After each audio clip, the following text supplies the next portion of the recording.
მოგესალმებით, ჩემო ძვირფასებო.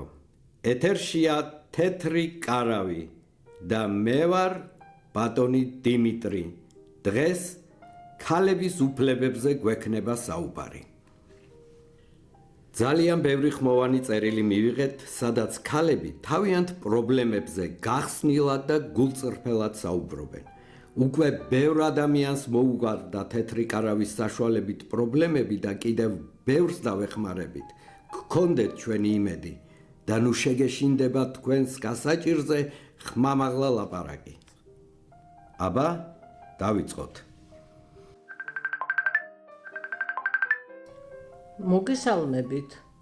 ისმის ჩემი ხმა. დიახ, გისმენთ. თქვენ პირდაპირ ეთერში ხართ.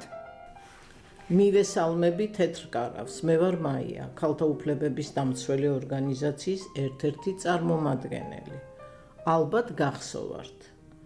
ისე მოხდა, რომ პირველი გადაცემა შემთხვევით მოვისმინე და მას მერე თქვენი აქტიური მსმენელი ვარ. ის მძიმე ისტორიები, რომლის გამოც ჩავერთე თქვენს გადაცემებში, თითქმის ყველა მოგვარებულია.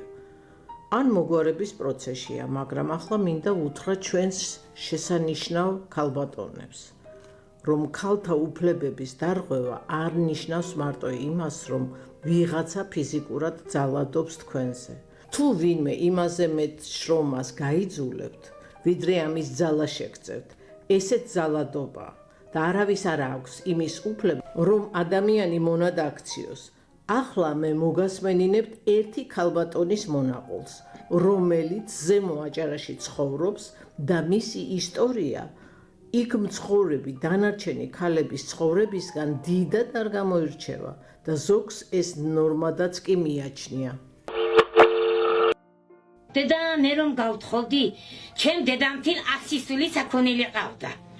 100-200 ძრო ხაყავდა. და დილას რომ ახორში ბოსელში შევდოდი, 12 იყო შაბავდოდი. მე ძალიან გადატვირთული ვიყავ მუშაობით. 16 წლის ბაღანაი ვიყავ. ძალიან გადატვირთული ვიყავ. დილას რომ არ ამდგარიყავ, დილას რატომ არ დგებიო? რომ ავდგებოდი, ნახევარ საათში ვერ მოვდიოდი. გინდა რძალი იყავ, ამდგარიყავ დილაზე ბოთელში უნდა წასულიყავ, იმდენი საქონელი უნდა მოგეწველა. დაგეხვეთა და გესუფთავებია, შემოსულიყავ, ის ნაცვლელი დაგემუშავებია. შემდეგ ამისა საჭმელი უნდა დაგედგა, სისუფთავე, ყველაფერი. წყალიც სახში არ იყო მაშინ, ახლა რომ აბანოებია, ნოხებშია ჩაფლული ხალხი და კომფორტულად ცხოვრობს, ისე საიყო მაშინ. რძალს ვინ მიცემდა ფულს? რძალის იყო მარტო შრომა. სხვა არაფერია და შვილები გაგიზარდა. თუ რამე დაგჭირდებოდა, მივდოდი დედამთილს ვეტყოდი. დედა, ეს მინდა მეთქი, იყიდი და მომიტან. მოგესალმებით, ძვირფასო მეგობრებო. მე ვარ ნინო, 52 წლის და ვმუშაობ ერთ-ერთ ძალიან ცნობილ მარკეტში, რომელსაც დიდი ქსელი აქვს ჩვენს დედაქალაქში. სახელწოდებას არ ვასახელებ, რადგან ის პრობლემა, რისთვისაც ეს ხმოვანი წერილი ჩავწერე, მარტო აქ არ არის და ყველგან ერთი და იგივე ხდება. არსაიდან არ მაქვს შემოსავალი, მიუხედავად იმისა, რომ პროფესიით ქიმიკოსი ვარ, დიდი ხნის წინ მოვყევი შემცირებაში. წინასწარ ვიცოდი, რომ ხელფასი 500 ლარი მექნებოდა და დღე-გამოშვებით 12 საათი უნდა მემუშავა, მაგრამ აღმოჩნდა, რომ ერთი ადამიანი თურმე იმ 12 საათში 4 ადამიანის საქმეს აკეთებს. და დასვენების დღე, დასვენებისთვის კი არა, წინა დღის სტრესისგან მოხსნისთვის და ძალების აღსადგენად ვჭირდება. ეს შეიძლება ნორმა იყოს? არ ვიცი, ვის ეხება ეს ყველაფერი. იქნებ თქვენ მაინც რაიმე მოიმოქმედოთ, ქალბატონო მაია. ქალბატონო ნინო, დატოვეთ თქვენი კოორდინატები თეთრ კარავში.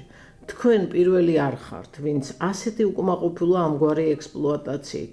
აუცილებლად გამოვარკვეთ რა ხდება მანდ და აუცილებლად დაგეხმარებით. დიდი მადლობა. თეთრი კარავით დროებით გემშვიდობებათ. მომავალ შეხვედრამდე.